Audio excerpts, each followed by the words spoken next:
So আমরা এখানে একটা সার্কিট দেখতে পাচ্ছি এবং এই সার্কিটে অ্যাকচুয়ালি ভি নোট বের করতে বলা হয়েছে ইউজিং মেশ অ্যানালাইসিস।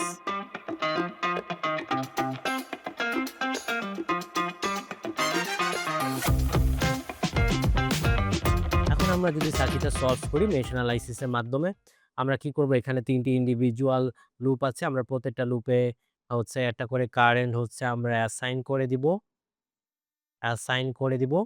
হ্যাঁ, অ্যাসাইন করে দিব এবং দেখব যে আমাদের এখানে কোনো সুপার মেশ তৈরি হয়েছে কিনা। এখানে যদিও আমার একটা 5 অ্যাম্পিয়ারের কারেন্ট সোর্স রয়েছে কিন্তু সেটা কিন্তু কোনো আরেকটা লুপের মাঝখানে পড়েনি। হ্যাঁ? কোনো একটা লুপের মাঝখানে পড়েনি। সো এখানে আমার অ্যাকচুয়ালি কোনো সুপার মেশ তৈরি হয়নি। সো এখন আমার কাজ হচ্ছে যে প্রত্যেকটা লুপে এখন হচ্ছে কেভিএল আ কেভিএল এপ্লাই করা। একটু খেয়াল করে দেখেন আমরা এই যে লুপ যে ৩ নাম্বারটা আছে যেখানে I3 কারেন্ট যাচ্ছে, এই I3 কিন্তু ঘুরে এই ব্রাঞ্চের মধ্য দিয়ে যাচ্ছে। তো আমরা আল্টিমেটলি বলতে পারি I3 কিন্তু 5 অ্যাম্পিয়ার, হ্যাঁ? সো এই ক্ষেত্রে যেহেতু আমরা এই লুপের ক্ষেত্রে আমার কাজ কি ছিল যে যদি আমি কেভিএল এপ্লাই করতাম তাহলে কিন্তু আমার I3 বের করা লাগতো। এই লুপটা অ্যাকচুয়ালি I3 ব্যবহারের জন্যই বা I3 এর ভ্যালু বের করার জন্য কাজে লাগতো। কিন্তু যেহেতু আমরা এখানে I3 এর ভ্যালুটা বের করতেই পারছি খুব ইজিলি। সো এইখানে আমাকে আবার সেপারেটলি আ লুপ 3 এর ক্ষেত্রে আমার আসলে আর আলাদা করে কেভিএল এপ্লাই করার দরকার নেই। সো আমরা ফার্স্ট অফ অল কি করি এখন? লুপ 1 এর ক্ষেত্রে আমরা যদি কেভিএলটা এপ্লাই করি, সো কি আসতেছে? ফর লুপ 1 এক্ষেত্রে যদি আমি কেভিএল এপ্লাই করি তাহলে আসতেছে হচ্ছে কি এই ডিরেকশনে। সো -40 মানে শুধু 40 ভোল্টের মাইনাস প্রান্তে ঢুকছে। সো আমরা লিখতে পারি -40 প্লাস হচ্ছে আ 7I1 7I1 minus 2I3 minus 4I2 is equal to 0. So I3 value হচ্ছে 5 আমরা এটা বসিয়ে ফেলি। -40 plus 7I1 minus 2 into 5 minus 4I2 is equal to 0. So further simplify করলে আসতেছে 7I1 মাইনাস 4I2 আর হচ্ছে -10 আর -50 সো আল্টিমেটলি এখানে আসতেছে 50 এইটাই হচ্ছে আমার ১ নাম্বার ইকুয়েশন। হ্যাঁ? সো এখন আমরা কি করব? লুপ 2 তেও আমরা হচ্ছে কেভিএল এপ্লাই করি। সো লুপ 2 তে যদি আমরা চিন্তা করি, সো ফর লুপ 2 এই ক্ষেত্রে কি আসতেছে? আ একবারে পারলে একবারে লিখবেন, না পারলে আমি যেভাবে দেখিয়েছি আলাদা, আলাদা করেও লিখতে পারেন। কোনো সমস্যা নাই। সো কিভাবে আসবে?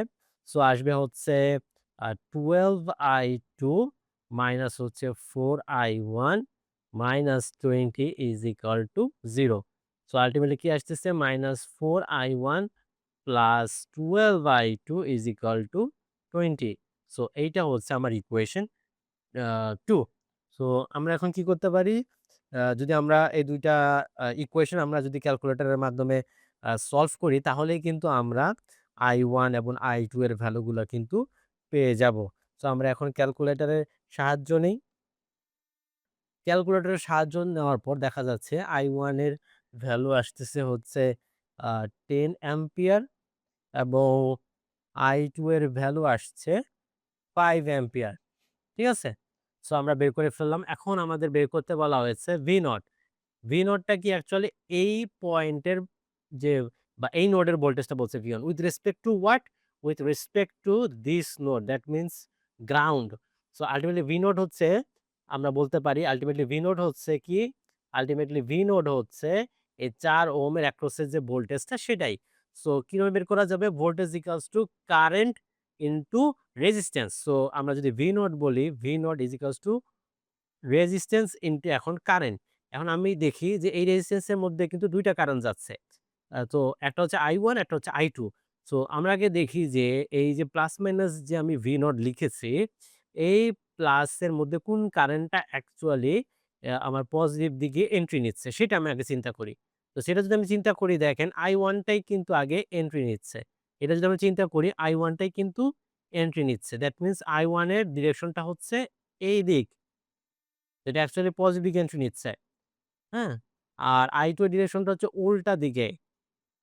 যেটা নেগেটিভ দিকে এন্ট্রি নিচ্ছে। সো আমাকে কিন্তু যেহেতু কি করতে হবে? এখানে যে ভোল্টেজের যে ডিরেকশনটা দেওয়া আছে আ বা পোলারিটি দেওয়া আছে V0 শুধুমাত্র V0 বের করতে বলা হয়েছে। সেটা পজিটিভ দিকটা কোন সাইড?